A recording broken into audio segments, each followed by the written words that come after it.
Hello everyone, welcome to your maths classes. आज हम करने वाले हैं बहुत इंपॉर्टेंट टॉपिक इक्विवेलेंस क्लास के बारे में। तो बिल्कुल ध्यान से समझना। अगर पहली बार देख रहे हो वीडियो तो इससे पहले वाली वीडियो देखना, फिर उसके बाद ये वाली चीज़ें समझ आएंगी। ओके, तो हम करेंगे आज इक्विवेलेंस क्लास। हमने अब तक क्या पढ़ा? इक्विवेलेंस रिलेशन के बारे में पढ़ा। इक्विवेलेंस रिलेशन कौन सा है? जो रिलेशन तीन कंडीशंस को सेटिस्फाई करता है। First one is reflexive, second symmetric और थर्ड क्या? ट्रांजिटिव। जो इन तीनों प्रॉपर्टीज को सेटिस्फाई करता है उसको हम क्या बोलते हैं? Equivalence relation. और जब इक्विवेलेंस रिलेशन बन जाता है वो, तो हम उसके जो एलिमेंट्स है उसको फिर फर्दर क्या करेंगे? इक्विवेलेंस क्लासेस के अंदर डिवाइड करेंगे। इक्विवेलेंस क्लासेस का मतलब क्या होता है? जैसे हमारी नॉर्मल क्लासेस होती है, जैसे 8th क्लास के बच्चे अलग क्लास में होते हैं, 9th क्लास के बच्चे अलग से मतलब क्लास में होते हैं, ऐसे इसमें भी जो भी एलिमेंट्स किसी सर्टेन प्रॉपर्टी को सेटिस्फाई करेंगे उनको हम एक क्लास में रख देंगे। जो दूसरे एलिमेंट बचे, उन जो मतलब दूसरे एलिमेंट है, फिर उनको देखेंगे कि वो उनमें से जो एलिमेंट्स सेम प्रॉपर्टी को सेटिस्फाई करेंगे उसको हम दूसरी क्लास में। ऐसे ही करते करते हम इक्विवेलेंस क्लासेस बनाते हैं जो सेट के गिवन एलिमेंट्स होते हैं उनकी। तो इक्विवेलेंस क्लास के लिए सबसे पहले नेसेसरी कंडीशन क्या होती है कि वो क्या होना चाहिए? Equivalence relation. अगर वो इक्विवेलेंस रिलेशन है तो नहीं है तो उसकी इक्विवेलेंस क्लासेस नहीं बन सकती। तो सबसे पहली और मोस्ट इंपॉर्टेंट नेसेसरी कंडीशन क्या है कि वो क्या होना चाहिए? एक इक्विवेलेंस रिलेशन होना चाहिए। उसके बाद एग्जाम्पल से समझेंगे तो इसके लिए इसकी जो बेसिक डेफिनेशन वो क्या कहती है? डेफिनेशन क्या बोलेगी? It is the name given to a subset of some equivalence R which includes all the elements. हम एक इक्विवेलेंस क्लासेस में हम क्या करते हैं? उसके सबसेट्स बनाते हैं किसी इक्विवेलेंस रिलेशन के, ठीक है, जिसके अंदर क्या होते हैं? Which includes all the elements that are equivalent to each other.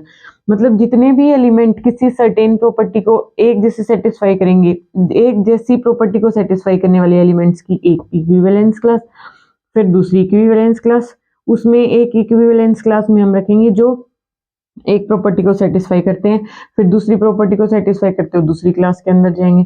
तो इस तरह से एग्जांपल से अच्छे से समझ आएगा। तो उसके अंदर हम कौन से एलिमेंट्स लिखते हैं? एलिमेंट्स हम ऐसे एलिमेंट्स लिखते हैं that are equivalent to each other. Equivalence class के अंदर एक एलिमेंट भी हो सकता है, एक से ज्यादा एलिमेंट भी हो सकते हैं। उसके अंदर जितने भी एलिमेंट्स होंगे वो सब एक दूसरे से कनेक्ट करेंगे। अब इसीलिए उनको एक इक्विवेलेंस क्लास के अंदर रखते हैं हम, ठीक है। एग्जांपल से और अच्छे से समझ आएगा। दूसरा, अगर हमने एक इक्विवेलेंस क्लास, अच्छा सबसे पहले हम लिखते कैसे? ये मान लिया हमने एक ही इक्विवेलेंस क्लास लिखनी है तो एक को ऐसे क्लोज ब्रैकेट में बंद करके लिखेंगे। इसकी इक्विवेलेंस क्लास में हम वो सारे एलिमेंट लिखेंगे, वो सारे बी लिखेंगे सच दैट कि जो ए और बी का पेयर किस में चला जाए? हमारा आर के अंदर चला जाए। ये हमारी नोटेशन, स्टैंडर्ड नोटेशन होती है इक्विवेलेंस क्लास के लिए। ऐसे ही मान लिया हमने बी की या सी की, बी तो इसके साथ आ गया, अगर हमें सी की इक्विवेलेंस क्लास लिखनी है तो हम वो सारे एलिमेंट्स लिखेंगे। मान लो मैं डी से रिप्रेजेंट करी सच दैट कि जो सी और डी का रिलेशन है वो आर के अंदर बिलोंग करे। सिमिलरली ई का अगर हमें कोई भी इक्विवेलेंस क्लास लिखनी है तो इसका मतलब क्या होगा? अब अगर हम यहाँ पे बी की इक्विवेलेंस क्लास लिखना चाहे ना, अगर हम यहाँ पे बी की इक्विवेलेंस क्लास लिखना चाहे तो वो यही आएगी, ए बी ही आएगी, ठीक है। तो एक बार जिस एलिमेंट को जिस इक्विवेलेंस क्लास में लिख दिया तो इसका मतलब फिर हमें उसकी इक्विवेलेंस क्लास अलग से लिखने की जरूरत नहीं पड़ेगी क्योंकि उसके अंदर सेम वही एलिमेंट आएंगे। एग्जांपल से समझाऊंगी। ई की अगर हमें क्या इक्विवेलेंस क्लास लिखनी है तो वो सारे एलिमेंट्स, मान लिया मैंने एफ से, सच दैट कि ई का एफ के साथ रिलेशन वो हमारे आर से बिलोंग करे। इस तरह से हम इक्विवेलेंस क्लास को स्टैंडर्ड नोटेशन देते हैं, ठीक है। डेफिनेशन आ गई समझ? इक्विवेलेंस क्लास का मतलब क्या है? सबसेट्स बना के लिखेंगे किसी इक्विवेलेंस रिलेशन के सच दैट कि एक इक्विवेलेंस क्लास में इक्विवेलेंट प्रॉपर्टी को सेटिस्फाई करने वाले एलिमेंट्स हो। ओके, नेक्स्ट अगर हम एक एग्जांपल से समझते हैं इसकी डेफिनेशन को, इंपॉर्टेंट है ये, ऐसे क्वेश्चन आते हैं आपके तो बिल्कुल ध्यान से समझना है इसको।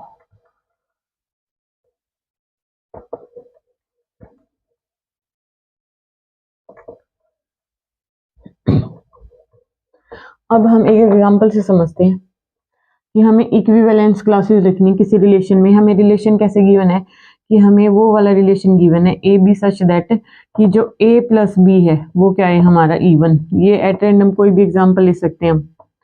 मान लिया हमने क्या करना है कि हमारे पास ए और बी वाले पेयर है सच दैट ए बी क्या है? इवन है। तो इस सबसे पहली कंडीशन मैंने क्या बोला था कि किसी भी सेट की किसी भी रिलेशन की इक्विवेलेंस क्लास कब लिखी जाएंगी, जब वो क्या होगा, एक इक्विवेलेंस रिलेशन। तो सबसे पहले हम ये चेक करेंगे क्या ये इक्विवेलेंस रिलेशन है। अगर यस, इफ यस, तो हम उसके आगे उसकी इक्विवेलेंस क्लासेस लिखेंगे। हमारे पास सेट क्या डिफाइन है, मान लिया हमारे पास सेट कोई ए सेट डिफाइन है, ऐसे 1 2 3 4 5, कहीं कहाँ तक भी ले सकते हो।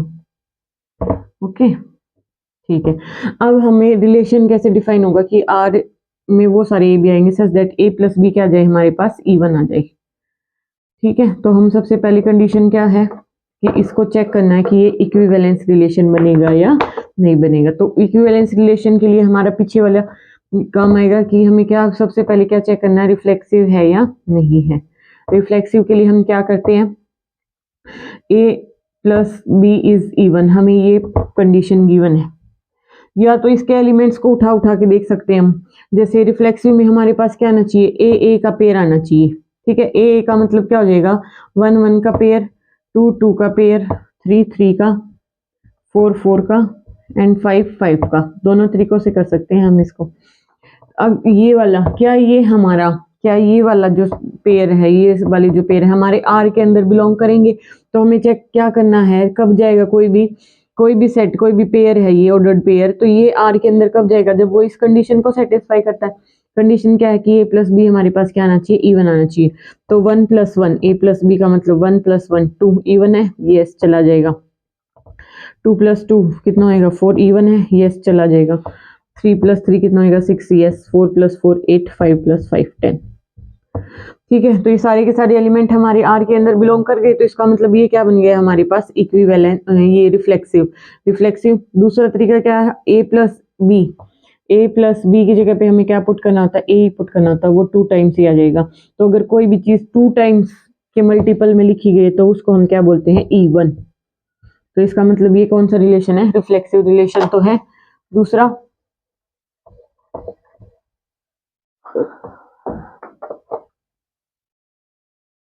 सेकंड वन क्या है, सिमेट्रिक होना चाहिए। सिमेट्रिक के लिए क्या है, अगर हमारे पास a + b इवन है तो हमारा b + a भी इवन आना चाहिए। ये भी क्या आना चाहिए, इवन आना चाहिए। नॉर्मल है वैसे ये प्रॉपर्टी क्या होती है, कम्यूटेटिव बोलते हैं इसको, आपके इसमें नहीं है ये। a + b = b + a होता है जब हम सिंपल नॉर्मल मतलब नेचुरल नंबर्स में या फिर रियल नंबर्स में काम करते हैं। तो ये एडिशन हमेशा क्या होता है, कम्यूटेटिव होता है, क्योंकि numbers they are just the numbers, a + b is just a number. तो a + b का मतलब 1 + 2 करो या 2 + 3 करो। अच्छा, अब हमें कंडीशन गिवन है, अब ये मैं इन जनरल बता रही हूँ। 1 + 2 = 2 + 1 होता है, यस बिल्कुल होता है। 3 + 2 होता है। तो इन जनरल जो एडिशन है वो कम्यूटेटिव होती है। तो a + b is always equal to b + a। यहाँ पे हमारे पास कंडीशन क्या गिवन है कि वो a + b है वो इवन होना चाहिए। तो a + b इवन होना चाहिए। तो इसका मतलब क्या हो जाएगा, हमें ऐसे एलिमेंट्स लेने हैं जिनका सम क्या है, इवन है। अब मैंने फर्स्ट एलिमेंट मान लो 1 ले लिया। 1 के साथ अगर मैं 2 का क्या करूंगी, एडिशन करूंगी तो इवन आएगा, नहीं 3 बनेगा। 1 + 3 कर दिया तो 4 बनेगा। तो अब ये आ जाएगा। तो अगर ये 1 + 3 हमारा आर से बिलोंग कर रहा है, ये हमें क्या होता है, गिवन। ये मैंने बहुत बार बता लिया कि ये हमें गिवन होती है कंडीशन। तो अब हमें चेक क्या करना होता है, क्या 3 + 1 भी आर के अंदर बिलोंग करेगा या नहीं करेगा। ओके, ये हमें चेक करना है। तो अगर 3 + 1 करेंगे तो भी 4 ही आएगा, क्या फर्क पड़ गया, 4 ही आएगा। 4 क्या है, इवन नंबर है, तो इवन आती है, ये हमारे पास क्या जाएगा, आर में चला जाएगा। कोई भी दूसरे एलिमेंट 2 के साथ अगर मैं 4 को ऐड करती हूँ, अगर हमारा 2, 4 आर के अंदर है तो 4, 2 आर के अंदर जाएगा, यस बिल्कुल जाएगा, क्योंकि 2 + 4 भी 6 होता है और 4 + 2 भी क्या होता है, 6 ही होता है। तो इवन नंबर होता है। तो ये हमारी कंडीशन को क्या कर गया, सेटिस्फाई। तो इसका मतलब ये क्या बन गया, सिमेट्रिक भी हो गया। इन जनरल वैसे मैंने बता दिया जो हमारी एडिशन है वो क्या होती है, कम्यूटेटिव ही होती है। a + b is always equal to b + a।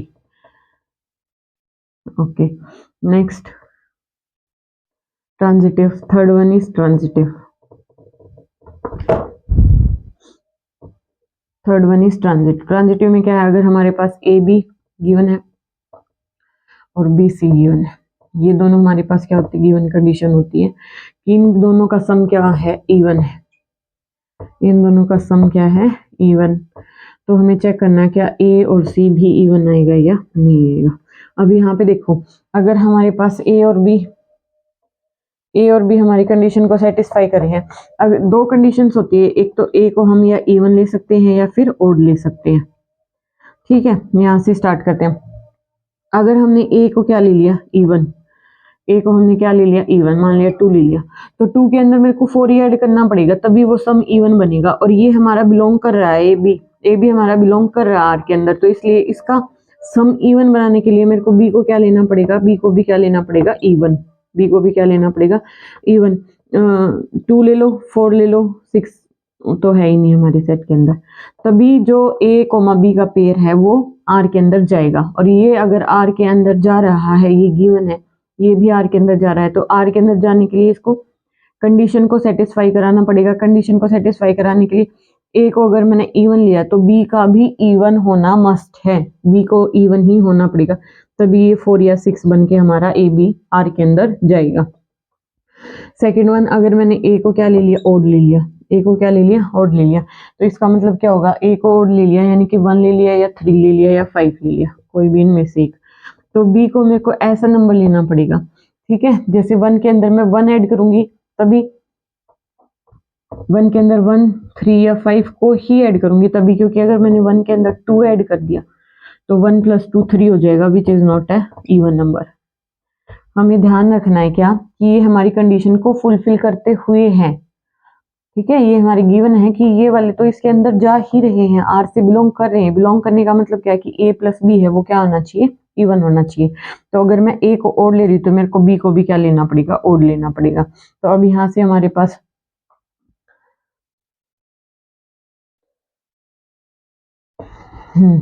तो यहाँ से अब क्या होगा, अगर ए इवन है तो बी भी इवन होगा, ए ओड है तो बी भी ओड होगा। इसमें भी सेम सिमिलर कंडीशन हो जाएगी, अगर बी इवन है तो सी भी इवन होगा, और अगर बी ओड है तो सी भी ओड होगा। तो इसलिए ए और सी दोनों क्या हो जाएंगे, इवन है तो सी भी इवन होगा, और ए अगर ओड है तो सी भी क्या होगा, ओड होगा।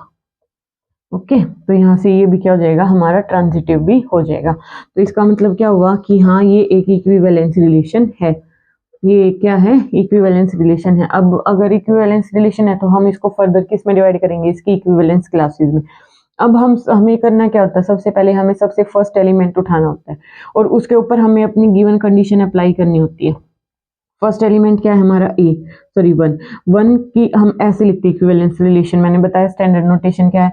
वन को हम ऐसे लिखेंगे, वन की इक्विवेलेंस क्लास में वो सारे एलिमेंट्स आएंगे जो वन के साथ इस कंडीशन को सेटिस्फाई करेंगे। ठीक है, वन के साथ क्या आ जाएगा, वन तो आ ही जाएगा, क्योंकि 1 + 1 क्या होता है, 2 होता है, तो इवन आ गया। अब ये देखो, 1 के साथ अगर मैं 2 को ऐड करती हूँ तो वो 3 आ जाएगा, और 3 क्या है, इवन नंबर है, नहीं है, इवन नंबर नहीं है, तो इसका मतलब क्या हो जाएगा, ये 2 की इक्विवेलेंस क्लास में नहीं आएगा। अब मैं 3 को लेती हूँ, 3, 1 + 3 = क्या आ जाएगा, 4। इसका मतलब ये इवन आ गया, तो मतलब कंडीशन को सेटिस्फाई कर गया, तो इसका मतलब 1 के साथ क्या आ जाएगा, 3 आ जाएगा। ओके, ऐसे देखने होते हैं हमें एलिमेंट्स। अब मैं 4 देखूंगी, 1 के साथ अगर मैं 4 को ऐड करूंगी तो वो = 5 आएगा, तो नॉट है इवन नंबर, तो इवन नंबर नहीं, तो इसका मतलब क्या होएगा, ये इसकी इक्विवेलेंस क्लास में नहीं आएगा। अब मैं 5 को देखूंगी, 1 + 5, 1 + 5 का मतलब = 6 है, तो यहाँ पे 6 आ जाएगा, सॉरी 5 आ जाएगा, क्योंकि ये हमारी कंडीशन को सेटिस्फाई कर रहा है। तो ये क्या आ गया, 1, 3 और 5 1 की इक्विवेलेंस क्लास में। 1 की इक्विवेलेंस क्लास में वो सारे एलिमेंट्स आएंगे जो 1 के साथ रिलेटेड है। और रिलेटेड कैसे होंगे, जब वो इस गिवन रिलेशन के अंदर चले जाएंगे, यानी कि मैं इस रिलेशन के अंदर ये लिख सकती हूँ ना, 1,3 और 1,5 लिख सकती हूँ, क्योंकि इन दोनों का सम 4 है, इन दोनों का सम क्या है, 6 है। लेकिन मैं इसमें 1,2 नहीं लिख सकती, क्योंकि 1 + 2 = 3 होता है, which is not a even number, तो इसलिए ये इसकी इक्विवेलेंस क्लास में नहीं लिखा जाएगा। ठीक है, तो जो इस टाइप की 1 के साथ जिन जिन का रिलेशन है, सिर्फ वही उसकी इक्विवेलेंस क्लास के अंदर लिखे जाएंगे। आई होप आपको समझ आ गया होगा। अब इसके बाद नेक्स्ट हम फर्स्ट एलिमेंट से स्टार्ट किया, उसकी इक्विवेलेंस क्लास आ गई। अब हम सेकेंड एलिमेंट लेते 2।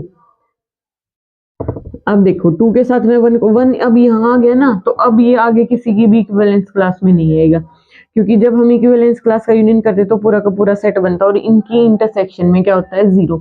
5 या 3 के इंटरसेक्शन, इन दोनों इक्विवेलेंस क्लास के अंदर कुछ भी कॉमन नहीं होगा। जितनी भी इक्विवेलेंस क्लास बनेंगी उनमें से किसी भी 2 क्लास के अंदर कुछ भी कॉमन नहीं होगा, म्यूचुअली डिसजॉइंट होती है ये सारी आपस में। अब मैं 2 2 को उठाती हूँ, 2 के साथ मैं देखती हूँ नेक्स्ट एलिमेंट से स्टार्ट करना, मतलब 2 के साथ 3 का चेक करना। 3 अगर यहाँ गया तो यहाँ नहीं आएगा। अब यहाँ पे 4 को चेक करते हैं, 2 के साथ अगर मैं 4 को ऐड करती हूँ तो वो कितना आ जाएगा 6, यानी कि इवन नंबर है। 2 के साथ मैं 2 को ही ऐड करती हूँ तो वो 4 कितना हो जाएगा, इवन नंबर है। तो इसका मतलब 2 के साथ एक 2 आ जाएगा, एक क्या आ जाएगा 4 आ जाएगा, क्योंकि सिर्फ यही 2 इसके साथ इसकी कंडीशन को सेटिस्फाई कर रहे हैं। तो इसके अंदर क्या आ जाएगा 2,4। तो इस तरह से नेक्स्ट हम क्या कर, कौन सा एलिमेंट है 3। जब हम 3 की इक्विवेलेंस क्लास लिखेंगे तो हमें पहले ये चेक करना है कि क्या 3 किसी और की इक्विवेलेंस क्लास के अंदर है। तो हम यहाँ पे चेक करते हैं, जो 3 है वो किसकी इक्विवेलेंस क्लास के अंदर है, 1 की। तो इसका मतलब क्या आ जाएगा 1 3 की भी इक्विवेलेंस क्लास यही आ जाएगी 1,3,5। तो इसलिए हम बार बार रिपीट नहीं करते, तो यहाँ पे सिर्फ 2 इक्विवेलेंस क्लासेस बनेंगी, 1 की और 2 की, क्योंकि उसके बाद 4 भी यहाँ पे है और 5 यहाँ पे, तो अब इनकी इक्विवेलेंस क्लास सेम बनेंगी। तो इसलिए ये लिखने की जरूरत नहीं है, यहाँ पे सिर्फ 2 इक्विवेलेंस क्लासेस बनेंगी, एक 1 की इक्विवेलेंस क्लास बनेंगी, एक 2 की। 1 के अंदर इक्विवेलेंस क्लास के अंदर 1 3 और 5 3 एलिमेंट आ जाएंगे, और ये दोनों आपस में क्या होता है डिसजॉइंट होते हैं, इनमें कुछ भी कॉमन नहीं होता है। दूसरा, जब हम इनकी यूनियन करते हैं, जब हम equivalence class of 1 union equivalence class of 2 करेंगे तो हमारा पूरा का पूरा सेट आ जाएगा। जैसे 1 यहाँ से, 2 यहाँ से, 3 यहाँ से, 4 यहाँ से और 5 यहाँ से, पूरा का पूरा हमारा सेट ही आ गया। तो ये इसकी प्रॉपर्टीज है, क्या किन्हीं भी 2 इक्विवेलेंस क्लास के बीच कोई एलिमेंट कॉमन नहीं होगा। जब हम इनका यूनियन करके लिखेंगे तो वो हमारा पूरा का पूरा सेट बन जाएगा। ठीक है, अगर इस सेम है यहाँ पे अगर और भी इक्विवेलेंस क्लासेस बनती तो उन सब का यूनियन, जितनी भी इक्विवेलेंस क्लास बनती है उन सब का यूनियन करके हमारा सेट वापस से ये आ जाता है। ओके, तो ये था हमारा इक्विवेलेंस क्लास का, ज्यादा मुश्किल नहीं है। मेन क्या है कि हमें ये पता होना चाहिए इक्विवेलेंस क्लास के लिए सबसे पहले उसका इक्विवेलेंस रिलेशन होना जरूरी है। उसके बाद जो उसके भी एलिमेंट्स है, जितने भी एलिमेंट्स हैं, अब जो एक दूसरे से कनेक्टेड होंगे वो एक इक्विवेलेंस क्लास में आ जाएंगे, रिमेनिंग है वो दूसरी इक्विवेलेंस क्लास में आ जाएंगे। नाम से ही पता चल रहा है कि जो भी एक तरह की प्रॉपर्टीज को सेटिस्फाई करेंगे, रिलेशन को सेटिस्फाई करेंगे, कंडीशन को सेटिस्फाई करेंगे, तो एक इक्विवेलेंस क्लास के अंदर 2 इक्विवेलेंस क्लास के बीच कभी भी कुछ कॉमन नहीं होता है, और जितनी भी इक्विवेलेंस क्लास बनती है उन सब का यूनियन हमारे पास फिर से सेट आ जाता है। तो बस इतना ही था हमारी इक्विवेलेंस क्लास के। नेक्स्ट क्लास में हम इसका क्वेश्चंस करेंगे, तब तक के लिए आपको कमेंट करके बताना है कि कैसा समझ आ रहा है, और ज़्यादा से ज़्यादा लाइक शेयर एंड सब्सक्राइब करना है। Thank you so much.